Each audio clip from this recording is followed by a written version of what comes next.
Conseil général de Maine-et-Loire, c'est qu'il se trouve dans une situation financière extrêmement dégradée.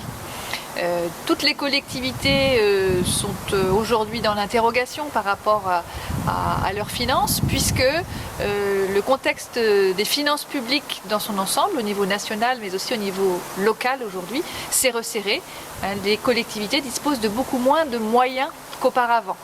Donc le Conseil général de Maine-et-Loire est aussi concerné par cette évolution et perçoit donc moins d'aide de la part de l'État qu'antérieurement, mais malheureusement, il se trouve dans une situation beaucoup plus dégradée que l'ensemble des départements qui nous ressemblent, c'est-à-dire les départements qui comptent à peu près la même population que le nôtre.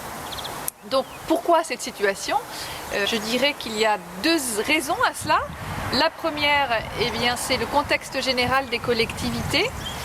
Toutes les collectivités aujourd'hui voient leurs finances se resserrer, puisque le contexte des dépenses publiques en France et au niveau national s'est resserré.